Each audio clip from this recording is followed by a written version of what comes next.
Good afternoon, good evening, good morning to you. Thank you for tuning in. I can hear myself. What's that noise? Wait. Wrong show, Teresa. I know it's the start of the NFL season, but that is the wrong music. Let's go. Get it right. He told me he was going to do that. I didn't think he was going to. He's like, why do we have our show today? There's something important going on right now. This is important. Let's You go. got me. I know. You're right. All right. So thank you for distracting me so early in the show. Again, welcome everybody. Thank you for joining us, whether you're here with us live or whether you're watching later on at your own leisure. We are here again, but of course, our wonderful friend, our special friend is with us to do intros with us again today. Welcome, Billy Joe Wright. Come on in. Hey, hello, everybody. It is so good to be here. Thank you for coming. We're always happy to see you. Well, so I can tell you, I probably look a mess because I've literally been moving our office all day. As you can see behind me, the desks are still apart, and I was literally trying to hook up the new internet connection the last 30 seconds that we were about to connect, but I did not want to miss this. You know how important the shows that HLPTA has been doing with you two, and especially this topic of cultural inclusivity, just this topic around ethnic studies. It is so important. And I think even more important than what most people think ethnic studies is about is understanding that everyone that's Latino is not the same. Our families are diverse. I have my best friend since kindergarten whose family's from El Salvador. I have my family that's from Mexico. I mean, there's so much diversity. And then within those families, there's so much diversity from dialects to I was raised with my nana in the family, and that was a huge part of who we are still to this day as a family. Whether or not in the family there's a divorce or illness or people that are part of the LGBTQ community, the parents, the kids. And the more that we take time to learn about each other and about how our different cultures handle these diverse, challenging issues for some, I honestly believe the more that we will become closer as a society, our democracy will become stronger.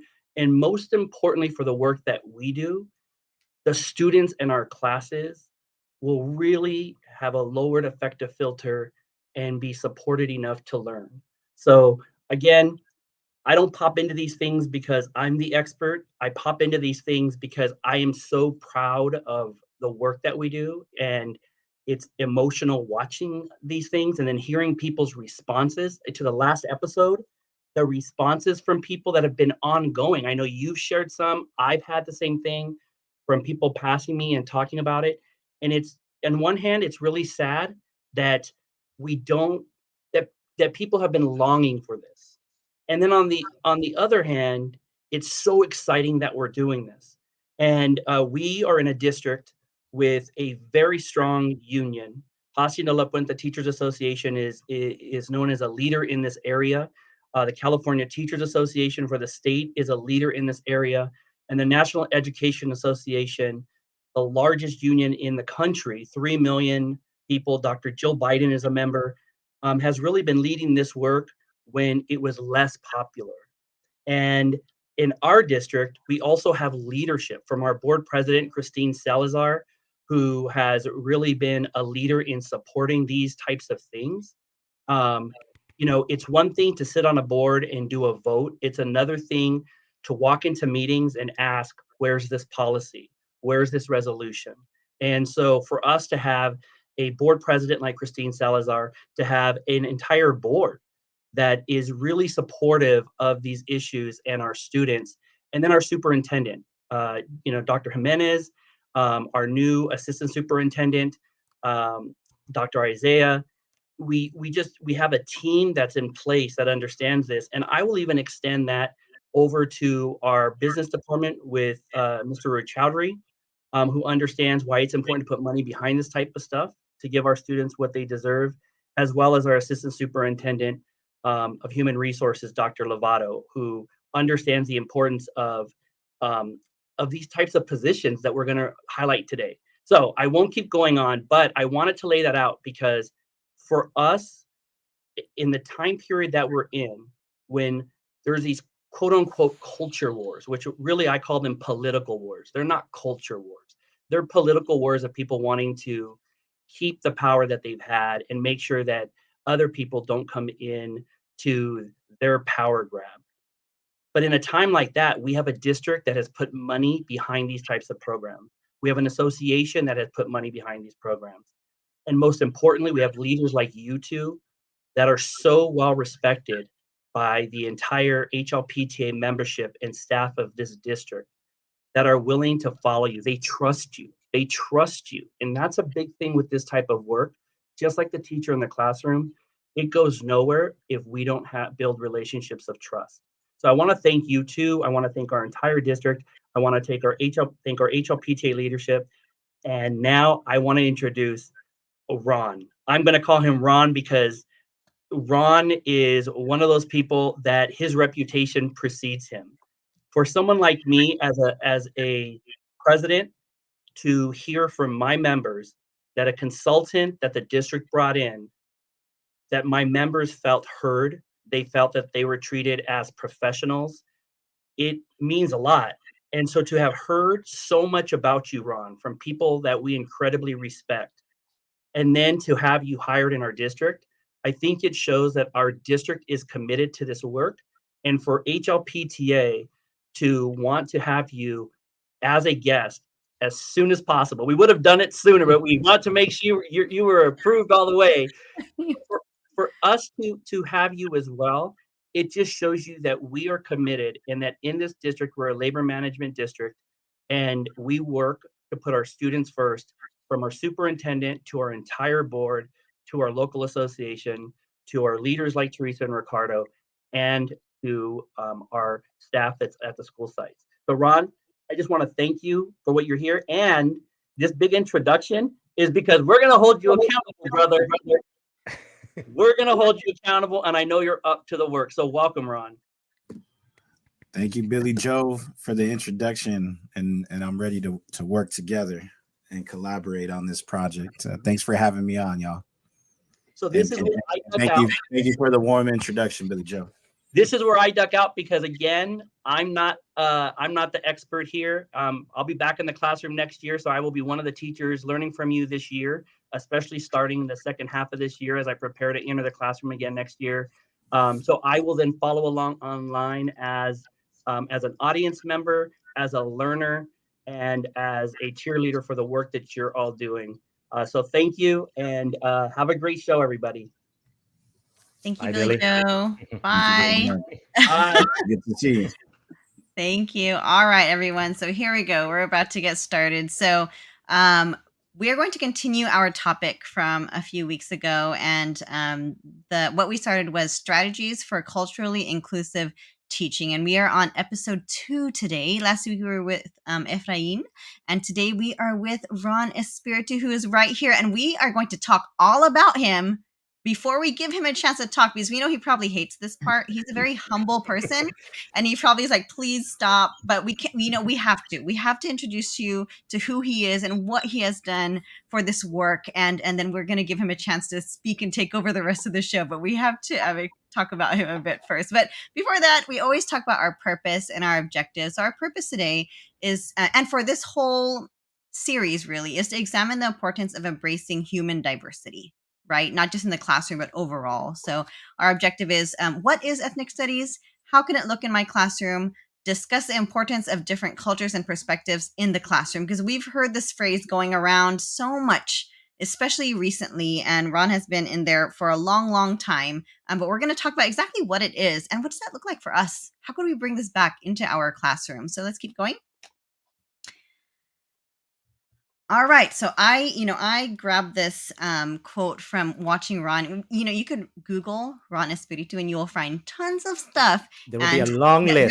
There will be a long list because he's popular, but for all good reason. And I'm sure he's going to cover this later, so I won't spend too much time here. But this is the beginning of a really great quote. It says, "It's time to change. It's time to transform. It's time to offer ethnic studies." And I think if we had more space here, he was talking about not just offering it in high school, but offering it K-12 to all students. And Ron, I'm taking your show. I'm sorry. I know you're going to cover that in a little bit, but this stood out to me so much. And No, so I appreciate you highlighting that. Yeah, thank you. But you know, Teresa, more than a celebrity and well-known, an expert that has the respect of teachers, of the community out there when we talk about ethnic studies. So we are so blessed to have him at HLPUSD. Yes. So yeah, we are so excited and so happy. And Ron, I don't know if you see, but we have people trickling in and people giving us hearts and claps for you. So thanks everybody for your participation. Let's keep going. All right. Keep going. Okay, so as always, you know, these are our wives, Ricardo, and I hear our kids right here, my children and his daughter right here, and you can see very related to this topic today, and they are the reason why this topic means so much to us. Not just because of little Teresa and little Ricardo from the past, but also for our littles who are growing up in education today. Why this is so important, and our own kids in the district, right? These are our kids too. And you can see our district is so diverse, and we want to make sure that everybody is honored. Everybody, every student. So Christina said, we are excited to have him officially be part of HLPUSD. Yes, you and everyone else. You'll be hearing a lot of that, Ron. Sorry, just get used to it, okay? All right, so thank you very much. All right, so again, here is Mr. Espíritu right here, and we are going to talk about you first. I warned you that we're going to talk a little bit about all that you have done, and we're going to give you a chance to tell us your story because it is a powerful story. And right here it says Human Rights Award winner Ron Espíritu from CTA. That is a big deal, and we're going to talk about that a bit more in a bit. So let's keep going. And you know what? Why don't we'll just do it right now. Yeah, let's watch the video really quick. So this is the Cesar Chavez Si Se Puede Human Rights Award the CTA gave to Ron. So let's watch a quick video on it really quick. Okay, I'm going to be quiet now. Here it goes.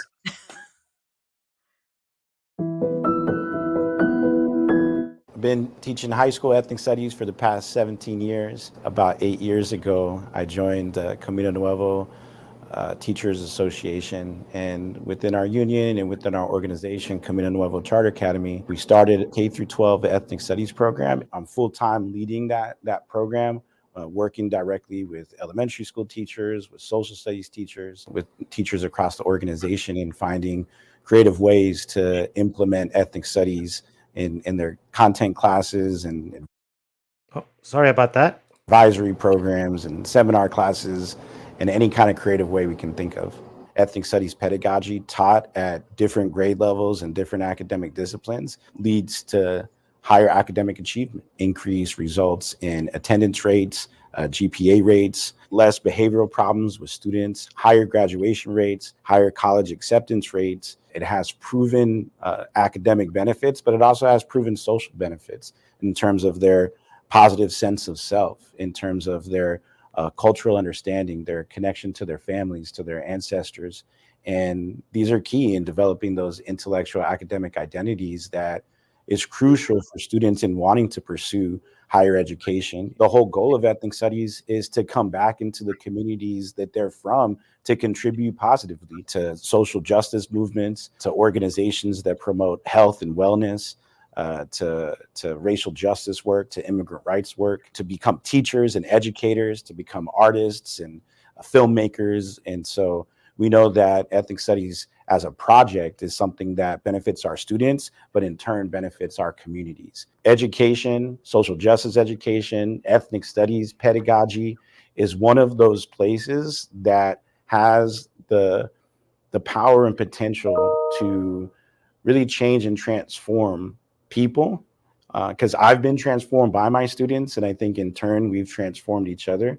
But it also has the power to change the city that we live in and the community that we live in, so that the students that I teach now, they're inspiring others, and that's something that is really worthwhile, and why I continue on this journey. That's so beautiful. And I know you want to say something, Ron. We're going to get to you in about a second. And so, anyways, we're going to let that video speak for itself. But here are some comments right here that, I don't know if you've seen them, Ron, but just very beautiful.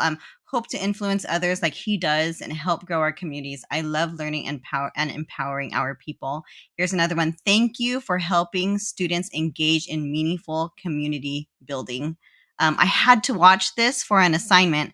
I'm very glad that I did. It has opened my eyes by a lot and makes me proud to be Chicana. I just wish we had more ethnic studies here in the Midwest, but Ron did a great TED Talk. I need more of his content. We're going to talk about that TED Talk in a minute. Excellent talk. I wish they'd had ethnic studies when I went to school. Very thought-provoking. And there's so many more, you guys. Ricardo's going to put the links to these videos down there if you want to watch on your own. But here's another one. You go, Mr. Espíritu. Proud and honored to have had you as a teacher. Wow, what beautiful words, right? Oh my gosh. Okay, let's keep going. Almost there. All right, so here we are. So many places. If you Google Mr. Espíritu, you'll find him all over because he's received so many accolades. Not just he's famous, but because of the work that he's done. And you could tell just from watching the video, it's not about the fame, really. It's about the work, and it's about the kids and how he has changed so much in the lives of these kids, but these kids has changed his life as well. And I know when he said that I, as a teacher, and I know our own teachers in HLP and all over are feeling the same way. That's what we want to do. That's who we want to be. We want to be the teacher who is affected by our kids, but who also affects our kids and changes their lives, changes the community. So we're so happy to have an expert who has done that and who gets it.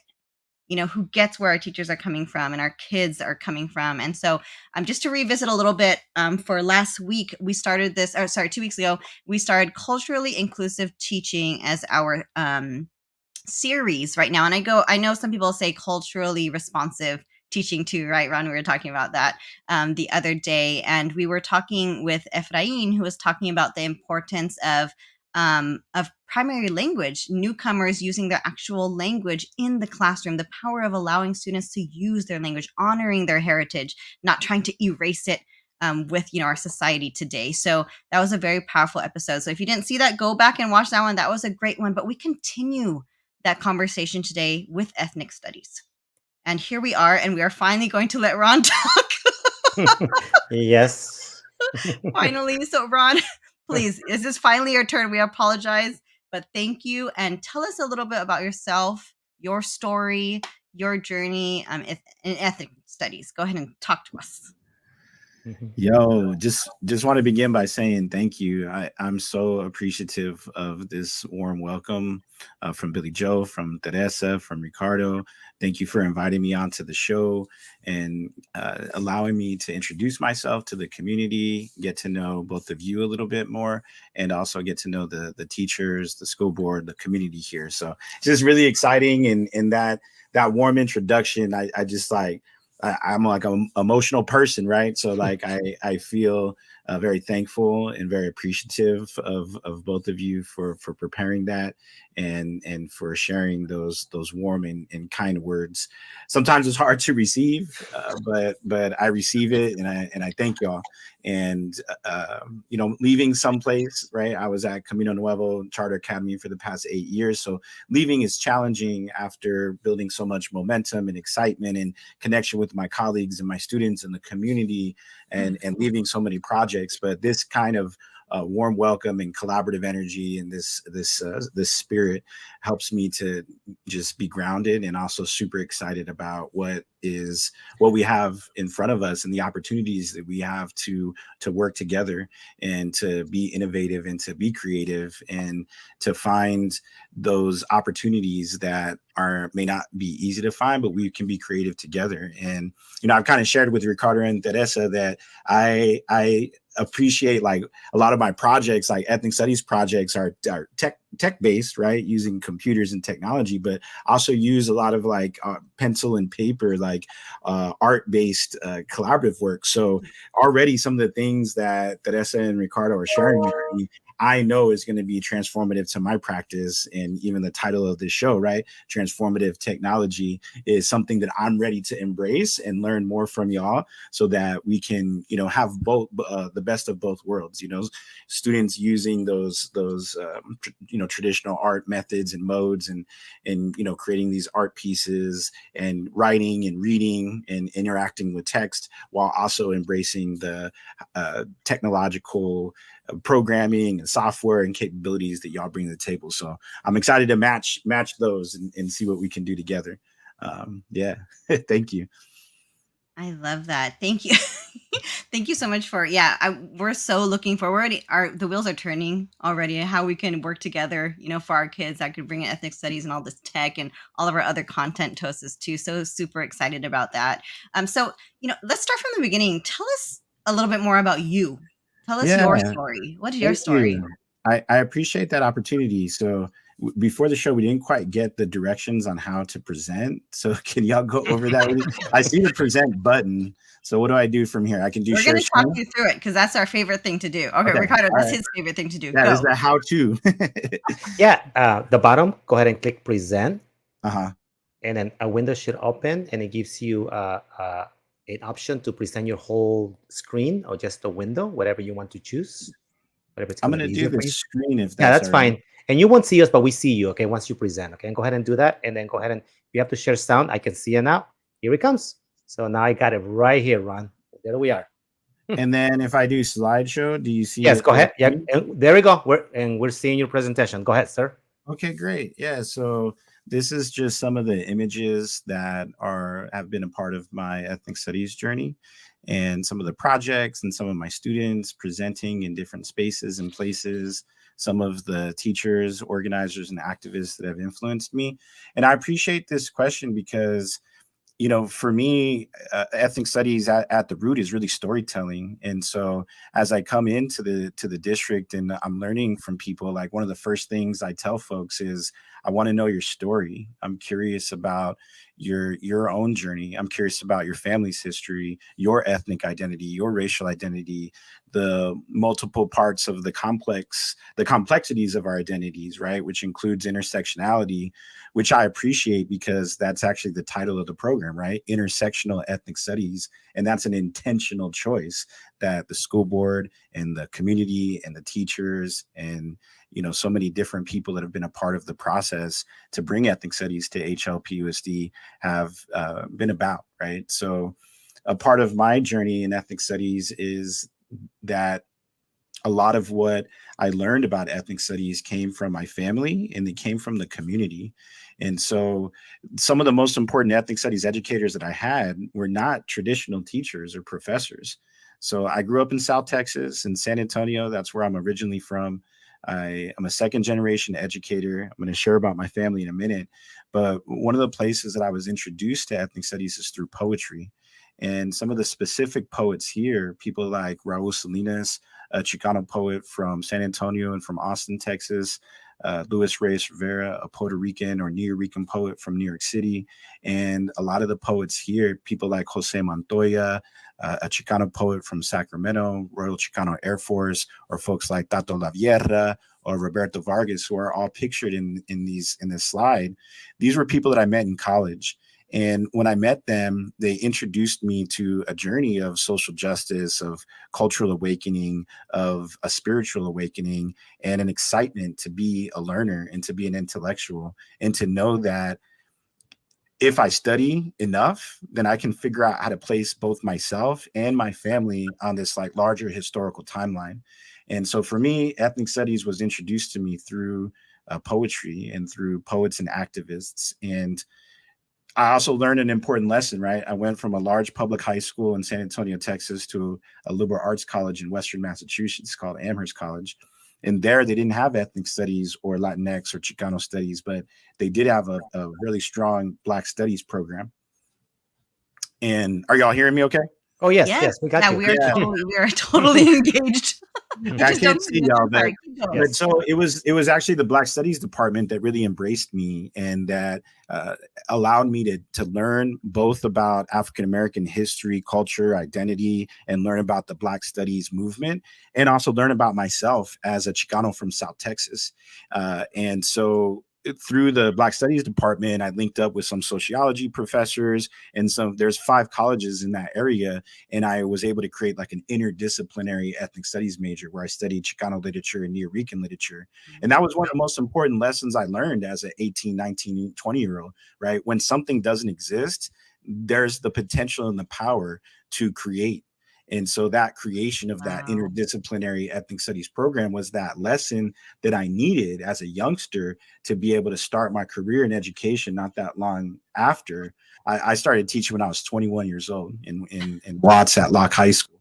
And so I was in front of students like as a child almost, right? But I definitely felt like I don't want the students that I interact with, high school students, to have to wait until they get to college to have these transformative and empowering experiences. And so that's how I started my career. So I wanted to start off with the poets, but also like ethnic studies is also about being grounded in community. And so since I moved to Los Angeles 18 years ago, I found a community of educators, activists, people that were willing to engage in this type of like political education and professional development training and learning and reading, right? Reading the texts when our school districts and our schools weren't providing that type of training or support. There wasn't any funding connected to it. And so an organization that I'm connected to is the People's Education Movement, which has helped me to have like a foundation in learning in ethnic studies, pedagogy and practices, and healing-centered pedagogy and practices, social justice, culturally inclusive, culture responsive, community responsive, and other frameworks. And then to answer your question, right, like a big part of the journey is also like my family. You know, in my family, I'm a second generation educator. I'm married to an educator. My parents were both teachers and school principals. And I have 2 older sisters. One is now she's an assistant principal, Vanessa. She's assistant principal in San Antonio, Texas. And then my sister, Melina, is a fierce union labor organizer with the American Federation of Teachers. She's the lead organizer for her local union. And she was just recognized this weekend by AFL-CIO for leading very successful efforts and winning multiple campaigns in her local school district. So, you know, so that's like my immediate family. And my wife is a 20-year veteran as an English teacher. But even when I think about my immediate family, it goes back to my grandmother, my grandparents, right, who were born in San Antonio, Texas, but their parents came across from Mexico during and after the Mexican Revolution. And so my grandmother, both of them were born in the 1920s and attended schools, elementary schools in the 1920s and 1930s.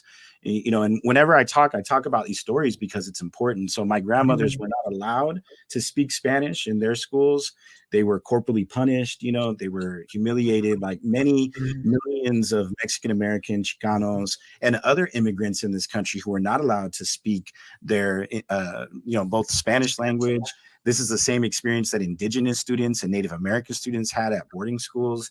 And so these stories my grandmother held with her, right? And she worked very hard. She was a farm worker, right? As a small part of her life, she was a farm worker along with her family members who picked cotton in different parts of San Antonio.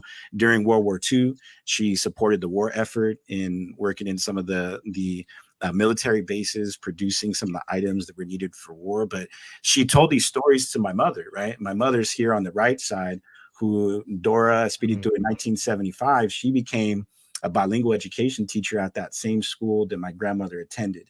And so for me, that's like a really amazing. It's a powerful story, right? Like I'm gonna go. I know there was some purpose, right, that my mom must have had. I said I'm gonna go back to that school that my mother didn't allow to speak Spanish, and I'm gonna be the first bilingual teacher there. You know, so she later on she started the first dual language bilingual education program in San Antonio. She's been an educator for like 42 years. And this is a picture of my father, who became an educator in 1978. and his mother, Connie, who had very similar experiences to my other grandmother, was an incredibly hard worker, was not treated with respect when she was in elementary and middle school, but dedicated her life to raising her children and inspiring my father, right, to become an educator himself. And, they still haven't retired. They're still teaching. They're still teaching parents, and Wow. they do like parent teaching classes. And so really proud of them. This is like the whole family, including my wife. And just we've all been active union members and just excited to be dedicated to the craft of teaching.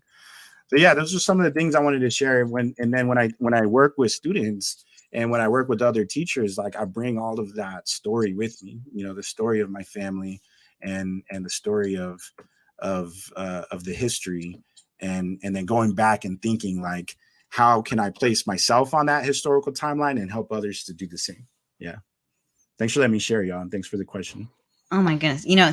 Thank you for sharing your story. And just like our last episode, we had teachers running after us saying, when I heard their story, that was my story.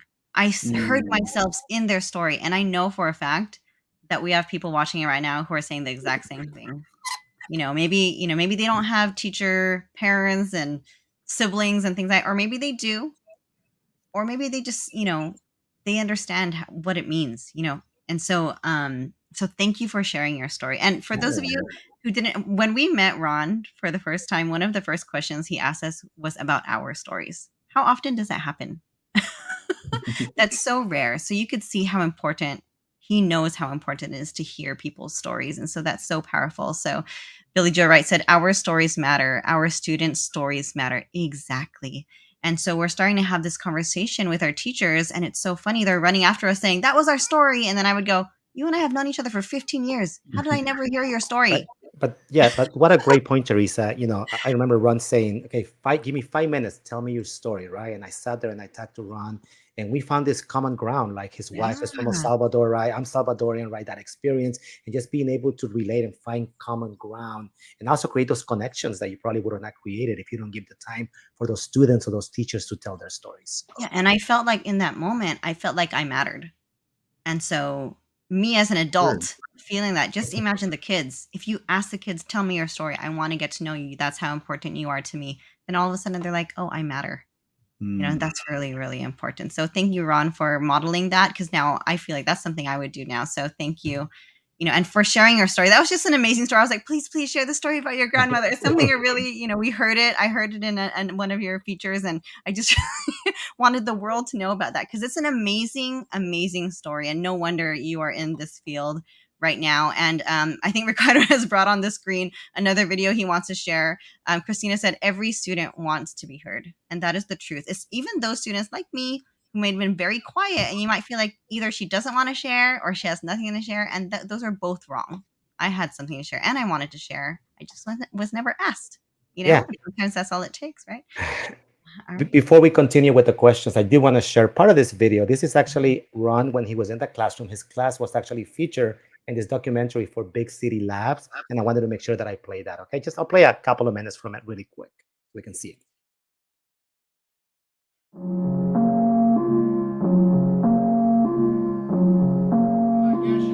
I'd appreciate it. We'll start on 3. 1, 2, and 3. Let's go.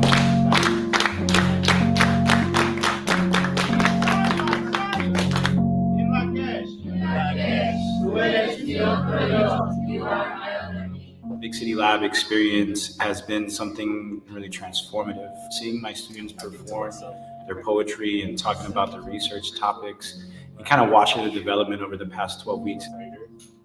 One of the struggles that we're trying to engage in is thinking about ethnic studies as not enough as a standalone classroom, right? So the students need to have art outlets. They need to be able to create voice, and I think spoken word and poetry is a really great avenue to do that. The mapping components, right, including geography and spatial thinking, architecture, and design.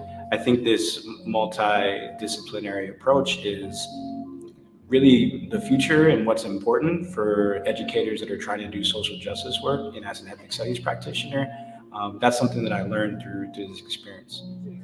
you know, and then write the type of new uses that are going on. You know what I mean?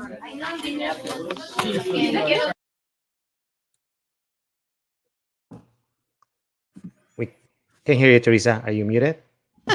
I was, because my baby was crying. So I was saying that I know Ricardo wanted to watch that whole thing, but for the sake of time, we will share those links, because we see those of you who want to watch the rest of it. But we're going to move on to our next question. But Ron, did you want to say something before I move on to the next question? Are you ready?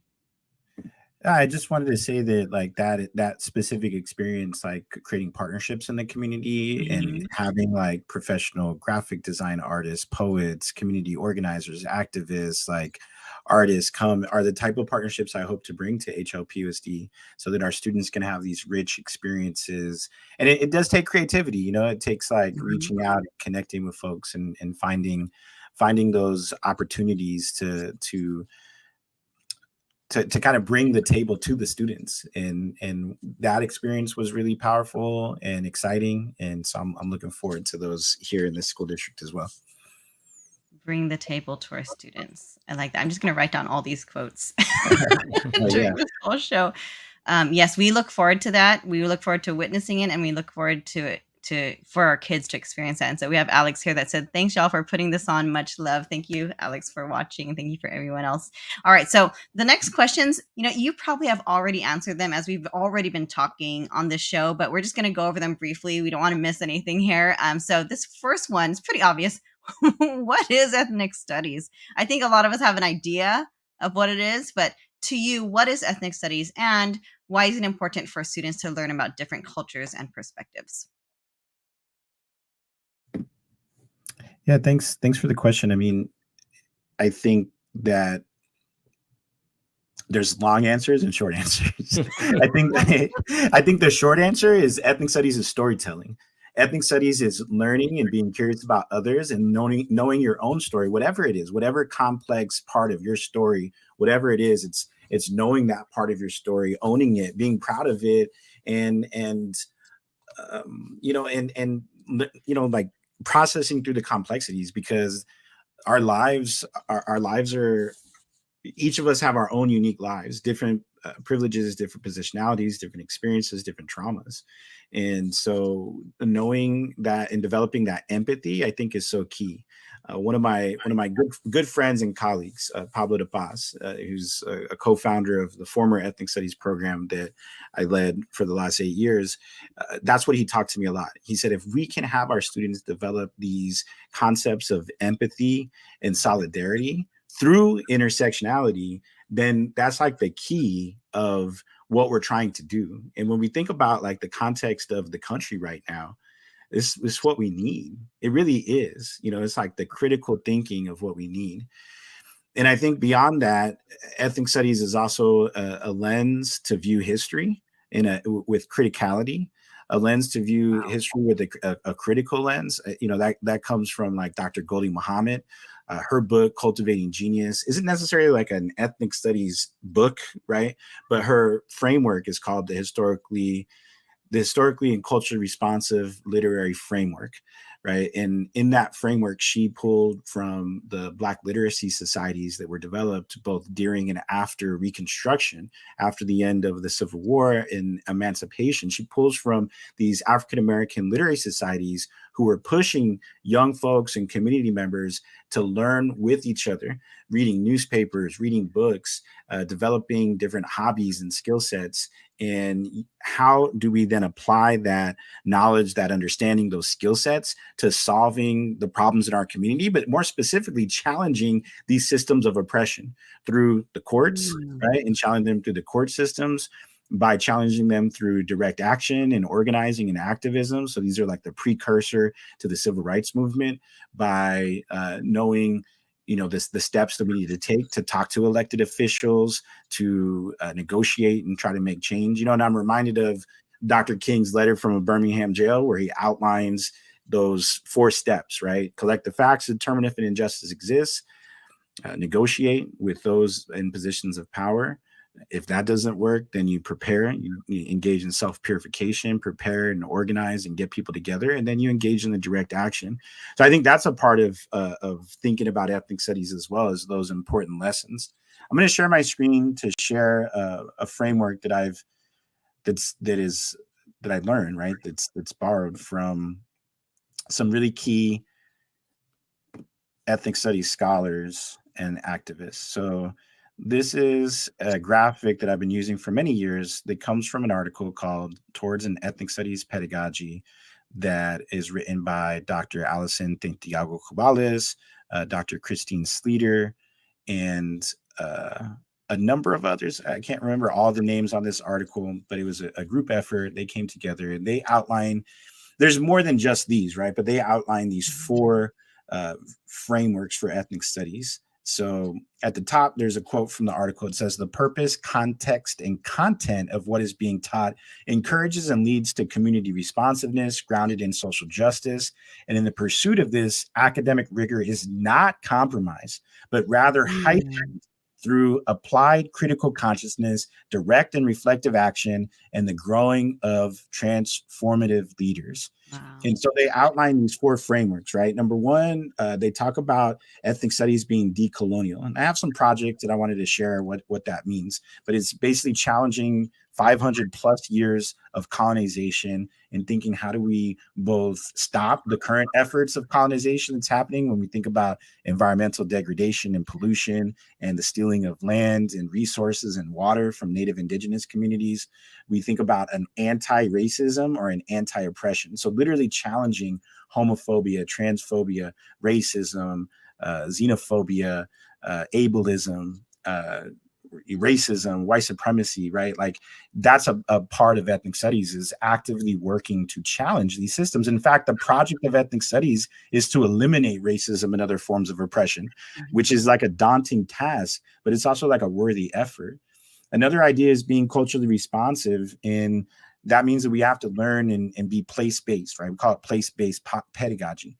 How do we make sure that we know the students, the community members, the families, we know their stories, we know the context, we know that we know the specific ethnic and cultural identities of our students. We know that Mexican students of first generation are different than second generation, different than students that are arriving from Mexico. Like, last week, we know that students from different regions of Mexico have their own cultural context and experience. And of course, that goes for students from El Salvador, Guatemala, Honduras, from Costa Rica, from Panama, from Colombia, from different countries. And same goes for our Asian American students, right? Our Korean students, first generation, second generation, third generation, or recently arriving, our Chinese students, our white students from different cultural and ethnic backgrounds and identities, our students with different sexual orientation identities or gender identities, right? Like these are all places that we have to pull from and learn from, and being responsive to the community as well, right? How do we bring the community, the parents, the organizations, the artists, the singers, the songwriters, like into the classroom? And then at the bottom, right, it says like ethnic studies isn't just these things, it's also these other pieces as well, right? Like being teaching and learning about disability justice, teaching about solidarity with different oppressed people. And there's multiple entry points, so like you don't have to jump in at decolonization or anti-racism. You can start with being culturally responsive to your students, and then you can build up to these other frameworks. And what it looks like in the classroom is having, like, here's a project that I love to do, and I think some of the teachers at HLPUSD have done as well, which is like, how do we use music as a lens to learn about oppression and learn about challenging oppression? Students love music. I love music. So how do we bring that music into the classroom to have students bring what is in their ears, right? Which has these messages, in order to help students develop critical consciousness and, equally important, hope, right? Like there's a lot happening in the world today, in our country, in our city. There's a lot of challenges when it comes to climate change, when it comes to institutional racism, when it comes to environmental pollution, right? But we don't want students to be gloomy about the outcome. We want them to have hope. And so students, they can create artwork about the songs that they pick. The artwork can help them to challenge different types of oppression, can look at how anti-racism works and anti-oppression works, that feminism is a response to sexism, right? To being pro-intersectionality is a response to homophobia. And so when we start thinking about these aspects, we can really get a sense of what ethnic studies could look like.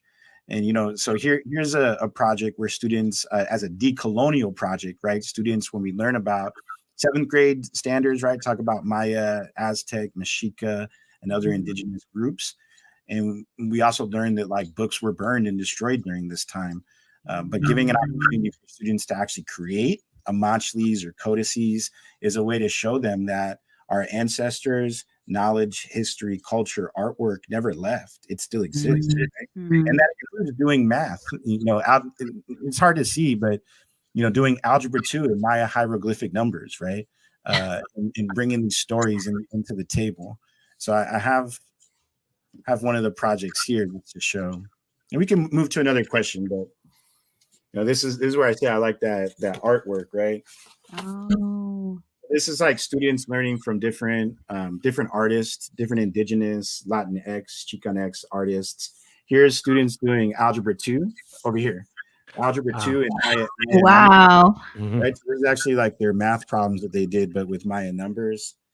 Thinking about geography, thinking about having students practice writing Maya hieroglyphics helps them to think about like, well, what is the impact when books were destroyed? And today, right, books aren't necessarily being burned, but they're certainly being banned. Yep. And having the students create their own art in their own interpretation. So these are the type of projects that get me really excited, and the students get excited about too. Yeah. So you started with a simple definition, and then we went through the intricacies. And what I'm thankful for is that you showed us samples, because I can hear all about it, and I'm thinking, okay, that sounds great, but actually seeing what it looks like and how it can be done, that's really empowering to us teachers. Like, okay, I could do that. I can incorporate that. And then we have, that makes me kind of miss being in the classroom. And I think that some people stuff the same sentiment. I think Billy Joe over here is trying to coerce Alex to go back with him to the classroom because this stuff is exciting. You want to make a difference for your students the way you are and the way you're inspiring us. So thank you for sharing those things. I love it. Thanks. And can I add something? And thank you, Christine, also for the positive messages. That's cool how it pops up. Y'all are high tech, man. So what I didn't get to say is like, this is the visual art pieces that students are creating, but the art pieces, these are vehicles to get students writing. Right. So they're reading critical historical text during this process. They're writing about book burnings. They're reading excerpts from Eduardo Galeano, right, who's this incredible Latin American historian. They're reading complex text. They're using readers' marks to mark up the readers. Right. I brought the reader. This is our ethnic studies reader at Hacienda La Puente Unified that I wanted to talk about, right? So they're thinking about how do we mark up the text and use our readers' marks. They're answering text-dependent questions. They're writing complex paragraph using textual-based evidence and direct quotations from the reading. They're providing original and creative analysis. They're creating presentations to share with others. And then the artwork is a vehicle, right? It's a project that can push the students. And this is like Eduardo Vasquez is an artist that came and worked with my students in the past. This is like a mini codex, right, that we can bring to elementary classrooms. And Eduardo actually allowed me to take. So this is based on stamps, right? So how do we teach younger students some of this work as young as like 1st and 2nd grade, and then have them write about book burnings and cultural survival as soon as possible, right? As soon as they're old enough to do so. Christina just read my mind. I'm hearing you speak, and it's like running through my mind. I'm like, oh, I can't wait to see this happening in our own classrooms. And Christina said, yes, can't wait to see what our students can produce. We have smart and talented students in HLPUSD. I was like, yes, I'm so excited to see you bring this out to our classrooms and to teach the teachers to do that. Oh my gosh, so much I wanted to say, but I'm gonna keep going. Keep going on, John. Is it okay if I take a moment to it can be answering this question too? Sure. Oh, go ahead. Did you want to say something? I wanted to I can read the question, right? So, or I don't know. I wanted to give recognition to the HLPUSD teachers that I've had the privilege of working with over the past couple of years. So I made sure to check in with them that it was okay if I mention their names. But Christine Sardo at Workman High School is the inaugural ethnic studies teacher at that high school. Robert Oviedo at Wilson High School. Antonio Hernandez was the inaugural teacher at Valley High School, and now Alex Lima has taken over the ethnic studies class there. But Tony helped us to develop a lot of the curriculum. Andrew Formano at Los Altos High School, and Wesley Perez at La Puente High School, right? Like, this team of educators were really amazing. I met them 2 years ago as a consultant, and being able to collaborate with them has been such a powerful experience. They bring an immense wealth of experience to the table. So like Robert Oviedo, who's, someone I look up to a lot, he's like I don't want to make it up. I think he's like in his 32nd year as a teacher, right? Coming in and saying, I'm going to teach a new course, a new curriculum, something brand new. Like, what a commitment for an educator who's put his life into this work to be willing to do that, or someone like Christine Sardo, who's just has so much energy and love for her students and brings that creative energy into the table.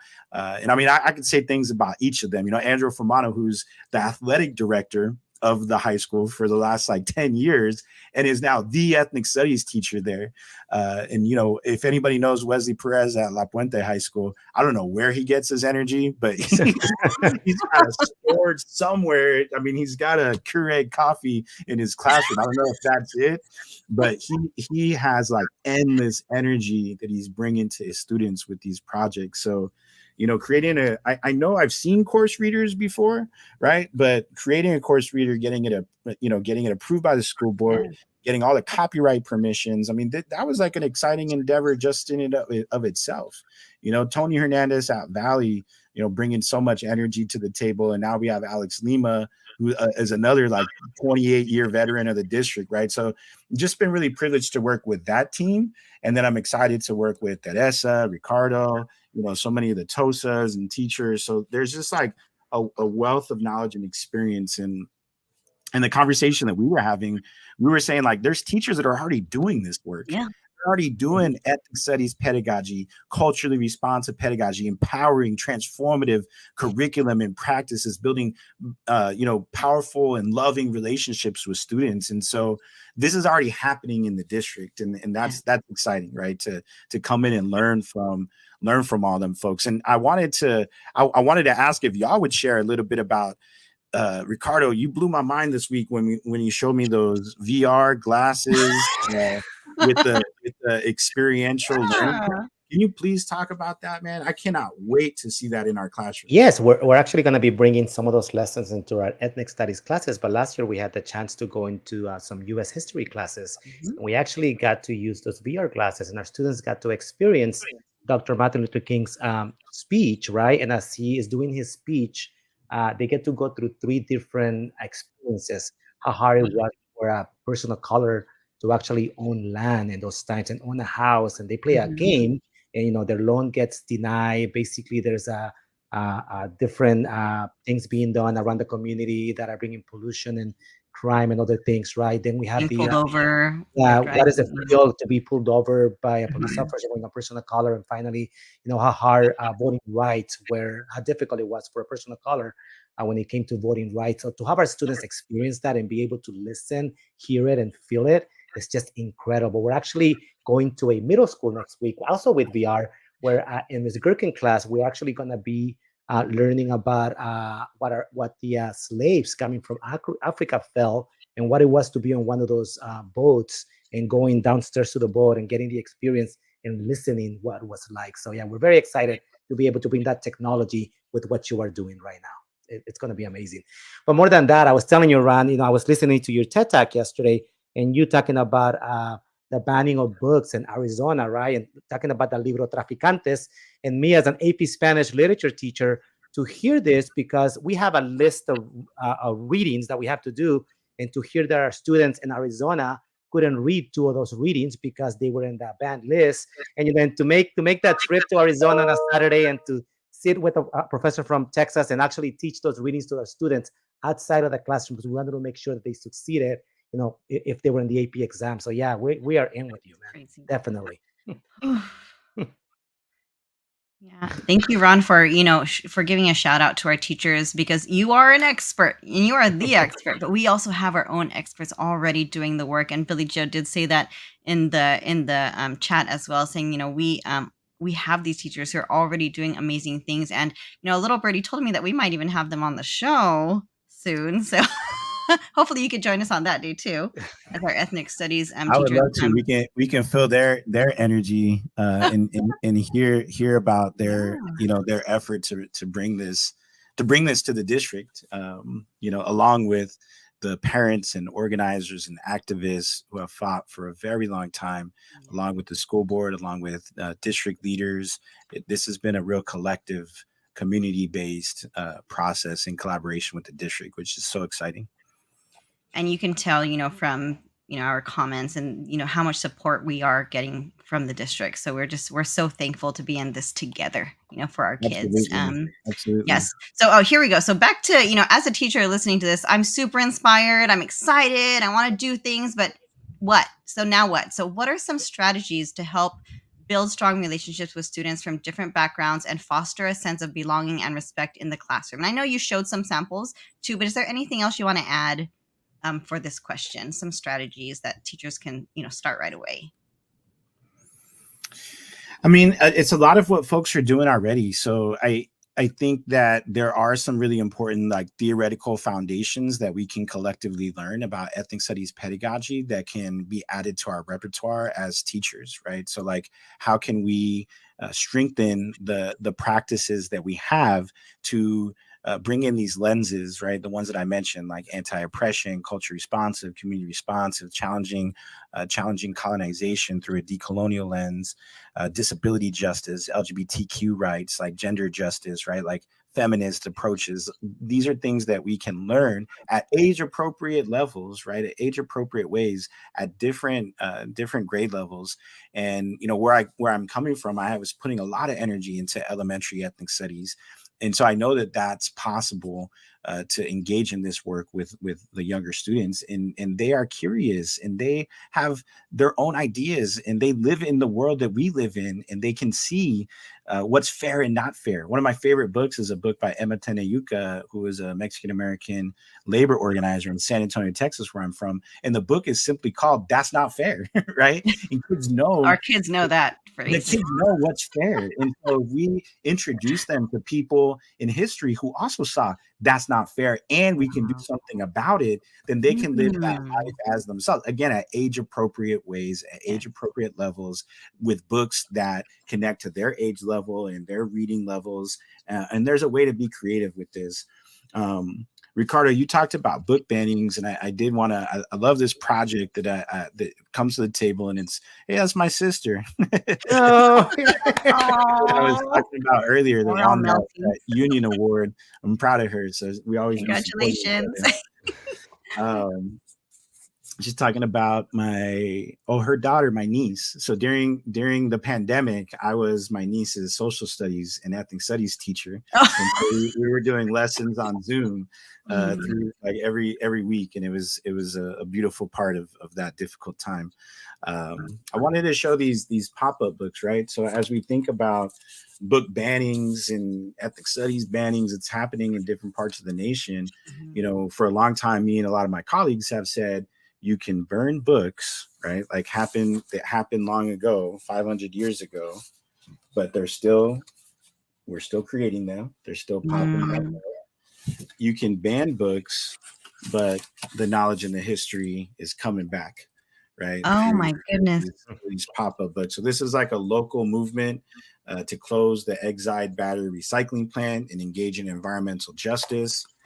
And again, this is a way for students to study the immigrant rights movement. And while they're studying about immigrant rights, they're also writing and they're researching. And just like a science fair exhibit, you can have an ethnic studies fair exhibit where kids are studying about Standing Rock and the movement to defend Native Indigenous lands. or they can learn about athletes, which students are very interested, athletes that are standing up for justice. And, so these are kind of like more like low tech projects, but beautiful. But then how do we match that with the high tech technology to get our students excited and presenting and sharing it in digital spaces and public spaces? I think those are the things that I'm excited to learn with y'all and with folks at HLPUSD, for this district to be a leader in ethnic studies, and for others to come and learn from us in partnership, right, with everybody. Yes, absolutely. Oh my goodness. As every time you show something, I'm like, I want to do that. And we're getting so much support from the chat. So thank you, everybody. So we're going to leave with this question, but of course we want to leave it in a positive light as well. But this question is really important to those of us who are just maybe starting. What are some challenges or barriers that you face as an ethnic studies advocate or practitioner, and how do you overcome them? Yeah, thanks for ending with this question. I don't know. I mean, it's to start, right? First of all, like, I'm humble coming into HLPUSD. So many people have so many years of experience, and then I've also been in the district for 25, 30 years. It's exciting to see that. And that means something, right? Ricardo, how many years you've been in the district? 26. 26. What about you, Teresa? Oh my goodness. I think this is 19 for me. Yes. I mean, it's just exciting, right? To come in a district with people that have not only that level and amount of experience, but also like in the district, right? And that have that like institutional knowledge as historians. So I'm in my 18th year as an educator, and 18 years ago, there was like maybe 4 ethnic studies classes happening in LA. There was not a lot. There was a few of us, and we were talking and chatting with each other, and we were kind of meeting on Saturdays and figuring out how to build curriculum when it didn't exist, and figure out how to get support from our principals. And then, right, a lot of the conversation was like, we only have control over these 4 walls. So we're going to close the door. We're going to do our best to teach this empowering curriculum to students, and we don't have control over what happens out there. But at a certain point, maybe 10, 12, 15 years ago, it was like, nah, actually, you can create a school-wide approach to culture responsive pedagogy, to healing pedagogy, to trauma-informed practices. You can get your colleagues involved in this, in the math department, in the science department, in the art program, right? You can get as many people as possible. And so that kind of shifted. And 8 years ago, I was teaching ethnic studies all these years for the past 18 years, but 8 years ago, me and a group of folks at where I came from, Camino Nuevo, we said, let's start an interdisciplinary K-12 ethnic studies program. And we started. We didn't have a road path, but we created one. We were creative. We were innovative. We didn't have a lot of funds at first, but there was grants that were written. I didn't write all of them. Grants that were written that helped to fund the work. And walking into this school district, there have been administrators that have written grants that have our program funded, right? So that's exciting. And for once, right, after many years, there's actually resources to bring to HLPUSD to fund our ethnic studies program. Folks like Mark Anderson and others have like written these grants, right, to bring in the money. That's been a huge barrier to implementing ethnic studies pedagogy. So we have that, and we have the support of the school board. We have a lot of innovative and creative ideas. I think the biggest piece is like, how do we collaborate? How do we work as a team? How do we collectively own this work? And how do we leave room for creativity and innovation? So 4 HLPUSD teachers just joined a science and ethnic studies project that's being run by the UCLA Science Project. So a couple teachers from La Puente High School, Merrick, our science TOSA, one of our brand new teachers has joined this up. So we're going to be creating, this is like outside. This is happening like on Saturdays. They're getting, it's through the UCLA Science Project. But we need those kinds of like small movements, right? A lesson here, a unit there, maybe a pilot in the elementary classrooms. Like, how do we develop these projects, these lessons that are small at first, but can have a domino effect to inspire others to say, if we can do it here in this class, in this 5th grade classroom or in this middle school classroom, we could do it at other school sites as well. And we'll start small, and we won't run too fast. Make sure that everyone's along in this journey, and we co-create this vision, and we co-create these goals. But man, I just can't tell you how excited I am to be here and to work with folks like both of you who have already done transformative work, and we collectively have the power to shape this together. I'm so happy to see school board members here, to see our union president here, to see teachers and folks that are doing the work, that are in the chat, and my family's in the chat, right? So yeah, and to end with, I know we're kind of at the end. I just can't thank y'all enough. Like, thank you so much. Thank you for the kind words. Thank you for the platform and the opportunity to share some of these reflections. Thank you for the warm welcome and for the collaborative spirit. And I can't wait to begin with the whole team, with the whole district, and with the other districts, right? We have the Sal Castro Academy, and we're building with Rancho Unified School District. We're learning about their programs. They have ethnic studies and math. They got Chicano mural art class in their art department. They have ethnic studies with their RSP students in the special education department. They have ethnic studies in the ELA department, in the social studies department. So we're going to build and work with other school districts too, and learn from their models, and hopefully they'll learn from ours in the near future as well. I had so many things prepared to say, but nothing better than all that you have said. So thank you so much, Ron, for taking the time to be here. We see your vision, and we are so happy that it aligns with our HLPUSD vision. We are here to support you 100%, not just as teachers who are so excited, but for our kids. So thank you for bringing your expertise. We're so thankful to have you. I feel a little bit selfish by saying he's ours now, but it's true. It's true. So thank you for coming, and for the spirit of collaboration, for just being open to work with all of us, all the TOSAs, all the district leaders, and our teachers. And we're in good hands, and so we're so thankful to be part of this journey with you. So thank you. And we know this is not the end. This is just the beginning. We're so happy to be part of it. So thank you. Ricardo, is there anything else you want to say? Because I always No. I wanted to respect his time and our time too, and that of our viewers. So thank you so much, Ron, for coming and making time for us. I can't wait to get the high school ethnic studies teachers on this show. So let's work to make that happen. Yeah, Coach. They are a powerful group. I call him Coach. That's Oviedo. Oviedo and I share walls for 20 years. Yes, I'm excited. Absolutely. Everybody, thank you so much. Thank you for joining us, everyone. See you again. Thank you for joining us, everybody.